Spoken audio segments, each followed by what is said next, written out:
Imaginez découvrir que toute votre entreprise connaît l'infidélité de votre mari, sauf vous. Imaginez réaliser que pendant des mois, vous avez été la seule à ignorer que l'homme qui partage votre lit trompe votre confiance avec sa propre secrétaire, sous les yeux complices de vos collègues. Clara Dubois pensait avoir une vie parfaite, un mariage de 10 ans, une carrière brillante en tant que directrice marketing et la respectabilité d'un couple modèle dans le milieu parisien des affaires. Mais parfois, ce que nous prenons pour du respect n'est que de la pitié déguisée. Comment une femme intelligente et accomplie peut-elle être la dernière à découvrir une vérité que tout son entourage professionnel chuchote dans son dos? Et surtout, que fait-on quand on découvre que notre propre mari nous a transformés en objets de moquerie publique? L'histoire de Clara va vous montrer qu'il ne faut jamais sous-estimer une femme humiliée qui décide de reprendre le contrôle. Car dans cette histoire, la vengeance ne sera pas un plat qui se mange froid, elle se servira brûlante, devant toute l'entreprise. Clara Dubois a 35 ans et incarne parfaitement la réussite professionnelle parisienne. Diplômée de HEC Paris, elle dirige depuis 5 ans le département marketing de Stratégie Plus, une prestigieuse société de conseil située dans le 16e arrondissement. Avec ses cheveux châtains toujours impeccablement coiffés en chignon et ses tailleurs élégants, Clara dégage cette assurance tranquille des femmes qui ont gravi les échelons par leur mérite. Elle parle couramment 3 langues et gère un budget de plusieurs millions d'euros avec une précision qui force l'admiration de ses pairs. Son bureau au 8e étage offre une vue magnifique sur les Champs-Élysées. Les murs sont décorés de diplômes et de photos de campagnes publicitaires réussies. Sur son bureau trône une photo de son mariage avec Pierre, prise il y a 10 ans dans les jardins du château de Malmaison. Il semble si heureux, si complice. Clara se souvient encore de cette époque où Pierre la regardait avec cette admiration sincère, où il lui disait qu'elle était sa muse, son inspiration. Pierre Dubois, 42 ans, est le président-directeur général de Stratégie Plus. Grand, élégant, avec cette prestance naturelle des hommes habitués au pouvoir, il a fondé l'entreprise il y a 15 ans avec l'héritage de son père. C'est lors d'un séminaire d'entreprise à Deauville que Clara et Pierre se sont rencontrés. Elle était alors jeune cadre ambitieuse, lui entrepreneur en pleine ascension. Leur romance avait fait sensation dans le milieu, le patron qui épouse sa brillante collaboratrice, histoire digne d'un film romantique français. Aujourd'hui, l'entreprise compte 120 employés répartis sur 3 étages de cet immeuble haussmannien rénové. L'atmosphère y est généralement cordiale, mélange typiquement français de professionnalisme et de relations humaines. On se tutoie entre collègues, on prend des cafés prolongés à la machine, on commente les actualités politiques avec passion. Clara est respectée de tous, elle n'abuse jamais de sa position d'épouse du patron et ses équipes apprécient son management bienveillant mais exigeant. Leur appartement dans le 7e arrondissement reflète leur statut social, 120 mètres carrés avec vue sur la Tour Eiffel, décoré avec goût par un architecte d'intérieur renommé. Clara s'y sent bien, entourée de ses livres de marketing, de ses plantes vertes qu'elle chérit et de cette routine rassurante d'un couple établi. Les dimanches matins au marché des Enfants Rouges, les dîners chez des amis dans le Marais, les week-ends en Normandie dans la maison de famille de Pierre. Pourtant, depuis quelques semaines, Clara ressent une étrange impression. Rien de tangible, juste cette sensation diffuse que quelque chose cloche. Des conversations qui s'interrompent quand elle arrive, des regards fuyants, des silences un peu trop longs. Elle attribue cela au stress de la rentrée, aux nouveaux projets, à cette période intense que traverse l'entreprise. Après tout, dans le monde du conseil parisien, les rumeurs et les ragots font partie du quotidien. Clara n'a jamais été du genre à s'attarder sur ces futilités. Le réveil de Clara commence par une matinée de septembre apparemment ordinaire. En préparant son café dans la cuisine moderne de leur appartement, elle entend Pierre au téléphone dans son bureau. Sa voix est plus douce qu'à l'accoutumée, presque chuchotante. « Non, ma chérie, pas aujourd'hui. On se voit au bureau. »« Oui, moi aussi. » Clara fronce les sourcils. Pierre ne l'appelle jamais « ma chérie » avec cette tendresse particulière. Quand il raccroche et la rejoint, il semble parfaitement détendu. « C'était qui ?» demande Clara en sirotant son café. « Amélie, pour le planning de la journée. Tu sais comme elle est consciencieuse. » Amélie Moreau. 28 ans, diplômée d'une école de secrétariat de prestige, elle travaille comme assistante personnelle de Pierre depuis 8 mois. Jolie sans être provocante, professionnelle, efficace. Clara l'a toujours appréciée pour sa discrétion et son dévouement au travail. Une fille sérieuse, avait-elle pensé lors de son recrutement. Dans le métro ligne 9 qui les mène quotidiennement jusqu'à Trocadéro, Clara observe Pierre du coin de l'œil. Il consulte son téléphone plus souvent qu'à l'habitude et ses messages semblent le faire sourire d'une manière qu'elle ne reconnaît pas. Quand elle lui demande s'il a des nouvelles de sa mère, il sursaute légèrement avant de répondre que tout va bien. Arrivée au bureau, Clara remarque immédiatement l'étrange atmosphère qui règne dans l'open space. Conversation interrompue près de la machine à café, regard détourné, sourire forcé. Julie, sa plus proche collaboratrice, semble particulièrement mal à l'aise. « Tout va bien, Julie ? Tu as l'air préoccupée. »« Non, non, tout va très bien, Clara. Juste fatiguée par la rentrée. » Mais Clara connaît Julie depuis 5 ans. Son mensonge est flagrant. L'événement déclencheur survient vers 11h. Clara descend à la comptabilité pour vérifier un budget quand elle entend 2 employés parler près des archives. Franchement, la pauvre Clara, elle ne voit rien venir. Chut! Tu crois qu'elle sait? Impossible, sinon elle n'aurait pas cette attitude normale. Moi, si mon mari me trompait avec sa secrétaire sous mes yeux. Et en plus, il ne se cache même plus. Hier, je les ai vus partir ensemble du parking. Clara sent son sang se glacer. Elle reste immobile, retenant sa respiration. 8 mois que ça dure, d'après Thomas. Depuis qu'Amélie a été embauchée. Et apparemment, tout le monde le sait sauf. Les voix s'éloignent, mais Clara a entendu l'essentiel. 8 mois. Depuis l'arrivée d'Amélie. Tout le monde le sait sauf elle. De retour à son bureau, Clara ferme la porte et s'effondre dans son fauteuil. Les pièces du puzzle s'assemblent avec une précision cruelle, les retours tardifs de Pierre, ses nouveaux parfums, ses escapades mystérieuses le week-end sous prétexte de golf, son téléphone constamment retourné. Et Amélie, toujours là, toujours disponible, toujours souriante avec cette complicité qu'elle prenait pour de la bonne entente professionnelle. L'humiliation la submerge. 120 employés qui la regardent chaque jour en sachant ce qu'elle ignore. Des mois de pitié déguisée en respect. Des conversations interrompues, des regards compatissants, des silences lourds de sens. Clara réalise qu'elle n'est plus la directrice marketing respectée qu'elle croyait être. Elle est devenue la pauvre Clara, celle qui ne voit rien, celle qui fait pitié, l'épouse trompée que tout le monde plaint en silence. À 13h, elle voit Pierre et Amélie partir déjeuner ensemble. Rendez-vous client, avait précisé Amélie en passant devant son bureau. Mais Clara remarque maintenant la manière dont il marche, cette proximité qui n'a rien de professionnel, cette complicité qu'elle prenait autrefois pour de l'efficacité. Comment une femme intelligente comme elle a-t-elle pu être aveugle si longtemps? Et surtout, comment va-t-elle affronter cette vérité qui vient de faire voler en éclats 10 années de mariage et sa dignité professionnelle? Car Clara commence à comprendre qu'elle n'est pas seulement victime d'une infidélité. Elle est victime d'une humiliation publique orchestrée sous son propre toit professionnel. Les 3 jours qui suivent la découverte de Clara sont un calvaire. Elle continue à jouer son rôle d'épouse et de directrice, mais chaque interaction devient une épreuve. Au petit déjeuner, quand Pierre lui raconte sa journée de la veille, Clara sait désormais qu'il lui ment. Quand il prétend avoir travaillé tard sur un dossier avec Amélie, Clara visualise ce qui s'est réellement passé dans ce bureau qu'elle connaît si bien. Au travail, l'atmosphère devient insupportable. Clara développe une hypersensibilité au regard, au chuchotement, au silence. Elle analyse chaque sourire, chaque salutation, cherchant à déceler la pitié ou la moquerie. Même les collègues sincèrement bienveillants lui paraissent suspects. Cette paranoïa la ronge, transformant son environnement familier en territoire hostile. Le jeudi matin, Clara décide de mener sa propre enquête.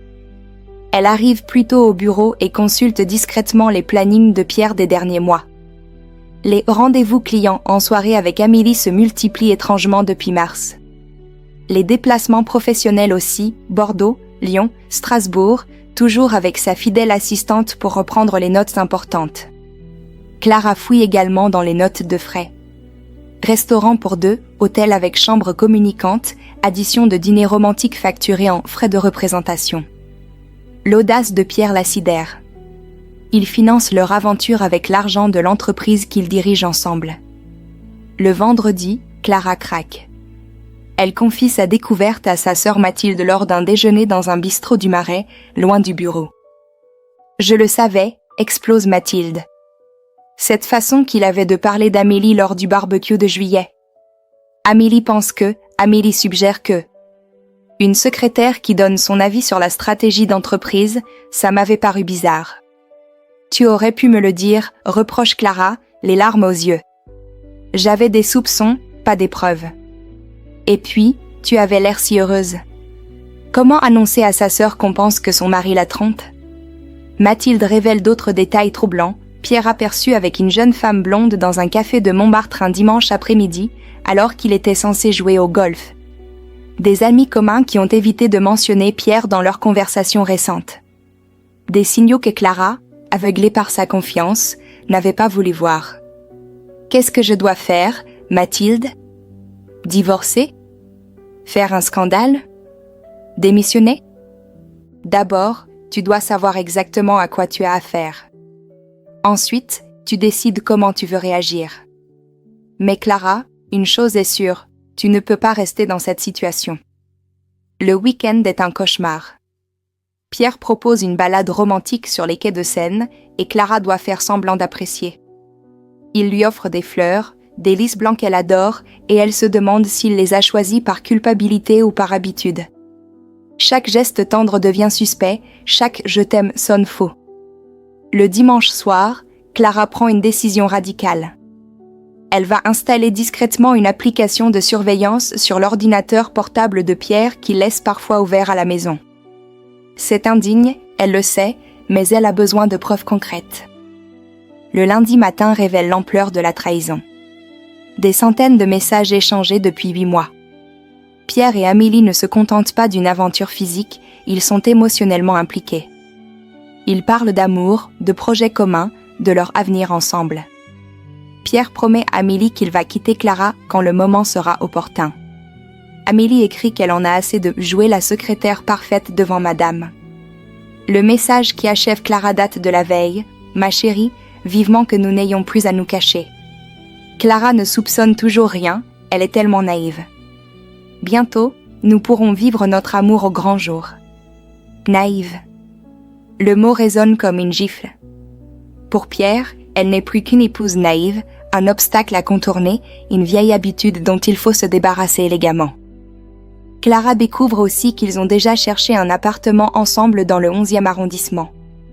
Les visites sont programmées pour la semaine suivante, pendant que Clara sera en déplacement à Marseille pour un séminaire.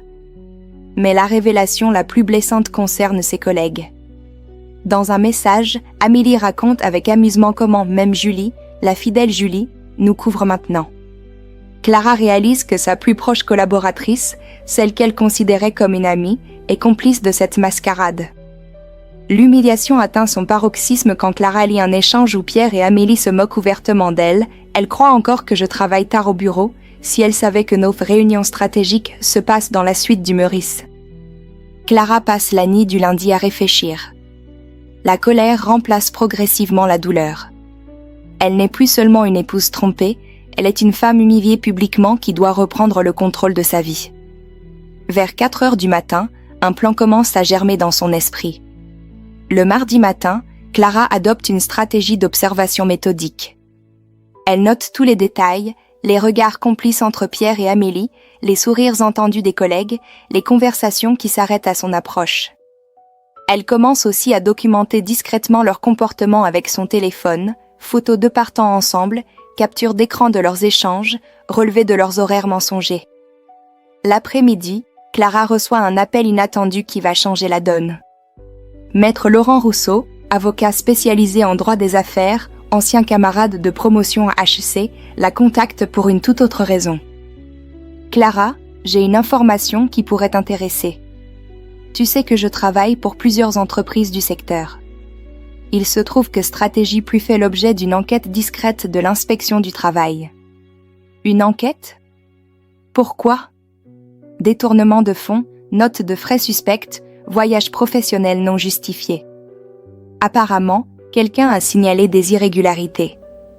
L'inspection va débarquer la semaine prochaine. Clara sent son cœur s'accélérer. Les notes de frais de Pierre et Amélie, leur voyage romantique facturé à l'entreprise. Quelqu'un d'autre a remarqué.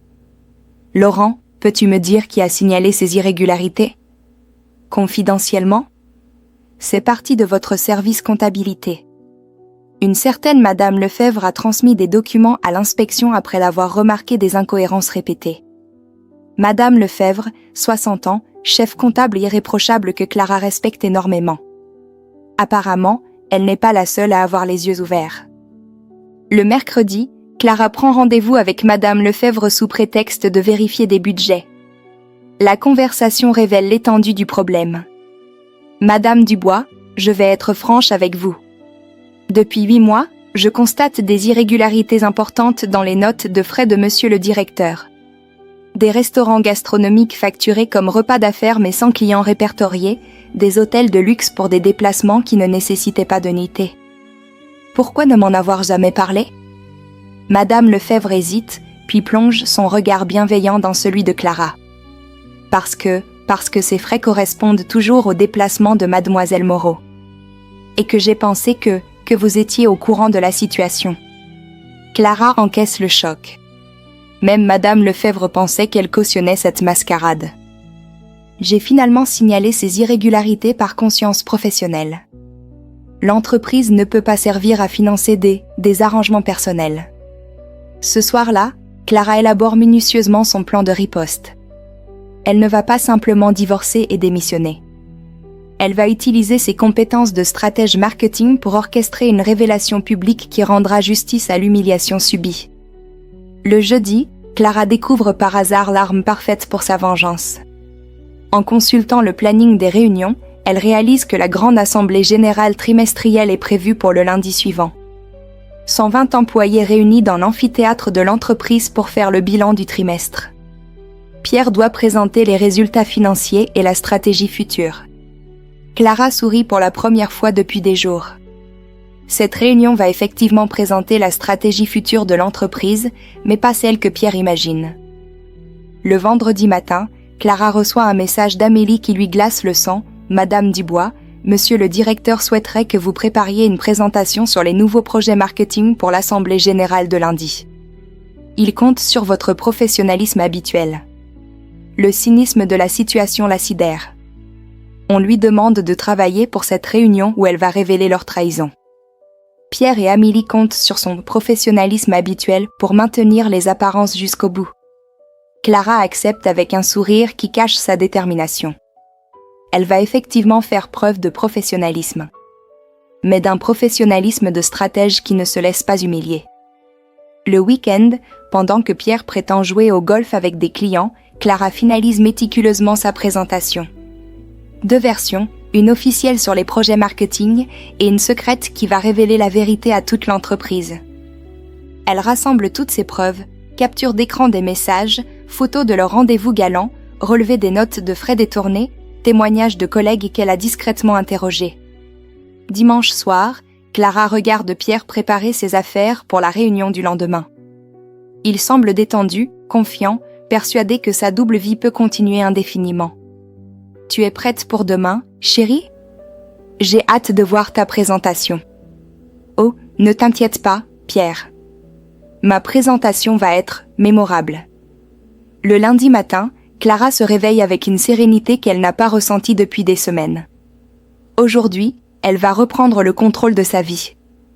Elle choisit soigneusement sa tenue, un tailleur rouge bordeaux qui lui donne de l'assurance, ses escarpins préférés, un maquillage impeccable. Si elle doit affronter 120 personnes, autant le faire avec élégance. Dans le métro, Pierre semble nerveux. J'espère que tout se passera bien aujourd'hui. Ces assemblées générales me stressent toujours.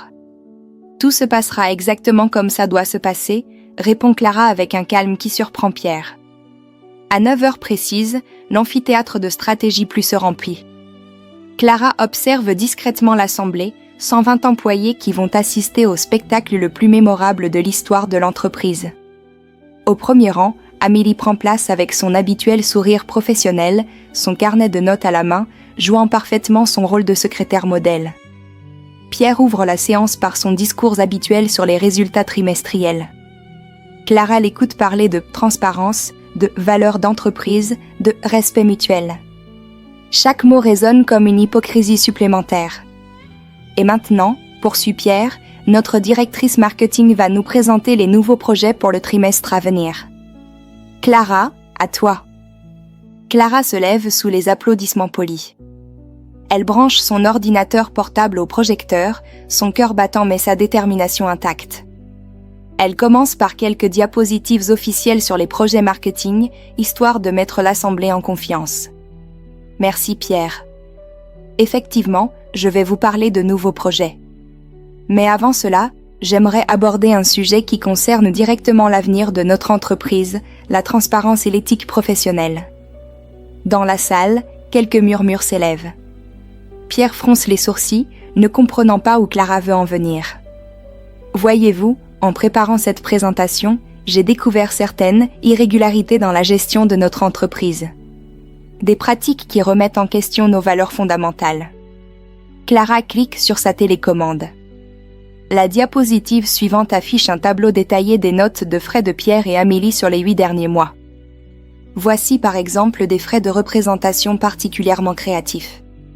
Restaurant Le Grand Véfour pour 2 personnes, facturé comme déjeuner client stratégique. Sauf que le client en question n'existe dans aucun de nos fichiers. Un silence pesant s'installe. Pierre blêmit. Amélie semble pétrifiée. Hôtel Meurice, suite avec jacuzzi, pour un supposé déplacement professionnel à Paris. Curieux, non, de prendre une suite d'hôtel pour un rendez-vous dans sa propre ville? Les murmures deviennent plus forts. Clara sent l'attention de toute la salle focalisée sur elle. Mais le plus intéressant, c'est cette série de voyages professionnels. Bordeaux, Lyon, Strasbourg. Toujours les mêmes 2 personnes, toujours des hôtels de luxe, toujours des frais exorbitants pour des missions qui ne figurent dans aucun rapport d'activité. Pierre tente d'intervenir. « Clara, je ne vois pas où tu veux en venir, mais... » « Laisse-moi finir, Pierre. Après tout, tu m'as demandé de faire preuve de professionnalisme. » Clara clique à nouveau. La diapositive suivante montre une photo prise discrètement de Pierre et Amélie s'embrassant à la sortie du restaurant Le Grand Véfour. Impôt, collectif parcourt l'assemblée. Amélie devient livide. Voici donc nos 2 professionnels en pleine mission stratégique. Très stratégique, effectivement. La diapositive suivante révèle des captures d'écran de leurs messages d'amour, soigneusement anonymisés mais parfaitement reconnaissables. Ma chérie, vivement que nous n'ayons plus à nous cacher.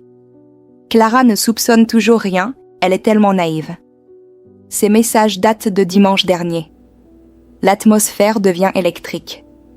Certains employés semblent choqués, d'autres gênés, quelques-uns cachent difficilement leur satisfaction de voir enfin la vérité éclater.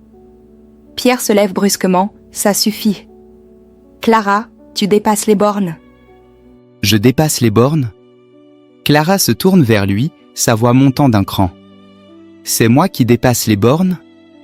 Pas toi qui trompes ta femme avec ta secrétaire depuis 8 mois? Pas vous qui financez votre aventure avec l'argent de l'entreprise? Pas vous qui transformez 120 employés en complices silencieux de votre mascarade?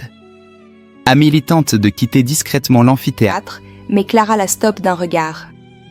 Restez donc, mademoiselle Moreau. Après tout, vous faites partie intégrante de cette présentation. Clara clique une dernière fois. La diapositive finale affiche les recherches d'appartements que Pierre et Amélie ont effectuées ensemble. Et voici leur projet d'avenir. Appartement dans le 11e arrondissement, visite prévue cette semaine pendant que je serai à Marseille. Touchant, non. Le silence est maintenant total. Pierre semble pétrifié, Amélie au bord des larmes. Alors voici ma conclusion sur les nouveaux projets de l'entreprise, il est temps de faire le ménage. Il est temps de rappeler que cette société ne peut pas servir de terrain de jeu pour des aventures extra-conjugales financées par nos budgets. Clara referme son ordinateur portable et se tourne vers l'Assemblée. J'ai informé l'inspection du travail de ces irrégularités. Ils viendront auditer nos comptes cette semaine. Quant à moi, je démissionne de mes fonctions de directrice marketing, effective immédiatement. Elle regarde Pierre droit dans les yeux. Tu voulais que je fasse preuve de professionnalisme, Pierre ? Voilà. Mission accomplie. Les minutes qui suivent la révélation de Clara sont surréalistes. L'amphithéâtre se vide dans un brouhaha indescriptible. Certains employés applaudissent discrètement Clara, d'autres évitent soigneusement de croiser son regard, quelques-uns entourent Pierre et Amélie avec embarras. Julie s'approche de Clara, les larmes aux yeux. « Clara, je suis désolée. J'aurais dû te dire, mais j'avais peur de te faire du mal. Je comprends, Julie. Mais le silence complice fait plus de mal que la vérité. » Pierre tente une dernière fois de rattraper la situation. « Clara, on peut en discuter en privé, non ? Tout ça peut s'arranger. » S'arranger ? Clara le regarde avec un mélange de pitié et de mépris. « Pierre, tu as détourné l'argent de l'entreprise, humilié ta femme publiquement pendant 8 mois et transformé tes employés en spectateurs de ton mensonge. Il n'y a rien à arranger. » Amélie, qui avait tenté de disparaître, revient timidement. « Madame Dubois, nous n'avions pas l'intention que... » « Que quoi ? Que je découvre ? Que je souffre ? Ou simplement que je réagisse ? » Dans les jours qui suivent, les conséquences de cette révélation publique se déploient comme un château de cartes qui s'effondre. L'inspection du travail confirme les détournements de fonds, 15 000 € de frais personnels facturés à l'entreprise sur 8 mois. Pierre doit rembourser intégralement et fait l'objet d'une procédure disciplinaire du conseil d'administration. Amélie démissionne dans la semaine, incapable de supporter les regards de ses collègues. Elle trouve rapidement un poste dans une autre entreprise, mais sa réputation professionnelle à Paris en pâtit durablement. Pierre la suit quelques semaines plus tard, contraint de vendre ses parts de Stratégie Plus pour rembourser ses dettes et financer son divorce. Car Clara n'hésite pas, elle engage immédiatement une procédure de divorce pour faute. Maître Rousseau l'accompagne avec une efficacité redoutable. Les preuves accumulées par Clara sont irréfutables. Pierre perd la maison de famille en Normandie, une partie de l'appartement parisien, et se retrouve à verser une pension compensatoire substantielle. Mais la vraie victoire de Clara dépasse la vengeance financière. 3 mois après l'Assemblée générale mémorable, elle reçoit un appel inattendu de Madame Fontaine, présidente du conseil d'administration de Stratégie Plus. « Clara, nous souhaiterions vous proposer la direction générale de l'entreprise. Votre intégrité et votre courage ont impressionné tout le conseil. Nous pensons que vous êtes la personne idéale pour redorer l'image de Stratégie Plus. » Clara accepte sans hésitation. Dirigeante de l'entreprise qu'elle a contribué à assainir, elle met en place de nouvelles procédures de transparence et développe une culture d'entreprise basée sur le respect mutuel. Stratégie Plus devient rapidement une référence en matière d'éthique professionnelle. 6 mois plus tard, Clara emménage dans un magnifique appartement avec terrasse dans le 14e arrondissement. Plus petit que l'ancien, mais entièrement à elle, choisi selon ses goûts, financé par son travail. Elle y organise une pendaison de crémaillère avec tous ses vrais amis, ceux qui l'ont soutenue pendant l'épreuve. Julie, promue directrice marketing adjointe, lève son verre à Clara, qui nous a montré que l'authenticité vaut mieux que la complaisance. Madame Lefebvre, invitée d'honneur, ajoute avec malice, et qui nous a prouvé qu'une femme intelligente et courageuse peut transformer une humiliation en triomphe. Clara sourit en regardant sa nouvelle vie. Elle ne regrette rien de sa révélation publique. Certes, elle aurait pu divorcer discrètement, démissionner en silence, subir l'humiliation sans réagir. Mais elle a choisi de reprendre le contrôle de son histoire. 1 an plus tard, Clara croise Pierre dans un café du Marais. Il semble vieilli, fatigué. Leur relation avec Amélie n'a pas survécu au scandale et aux difficultés financières. Il tente une approche. « Clara, est-ce qu'on pourrait ?»« Pierre, nous n'avons plus rien à nous dire. Mais j'espère que tu as appris quelque chose de cette histoire. » « Quoi donc ? » Que les conséquences de nos actes nous rattrapent toujours. Et que sous-estimer une femme intelligente est la plus grave des erreurs. Clara repart vers son bureau, confiante et sereine. Elle dirige maintenant une entreprise prospère, s'est découvert une force qu'elle ne soupçonnait pas et a appris que la vérité, même douloureuse, libère toujours. Le soir, En arrosant ses plantes sur sa terrasse face au coucher de soleil parisien, Clara repense à cette phrase qu'elle avait lue quelque part. La vengeance, c'est un plat qui se mange froid. Elle sourit. Sa vengeance elle avait été servie à température ambiante, devant 120 témoins, et avait eu un goût de justice parfaitement assaisonné. Parfois, la meilleure réponse à l'humiliation n'est pas le silence ou la fuite. C'est la vérité, proclamée avec courage et dignité. Clara avait transformé sa plus grande épreuve en sa plus belle victoire. Et aujourd'hui, quand on parle de l'affaire Stratégie Plus dans les écoles de commerce parisiennes, on ne retient qu'une leçon, ne jamais sous-estimer une femme qui décide de reprendre le contrôle de sa vie.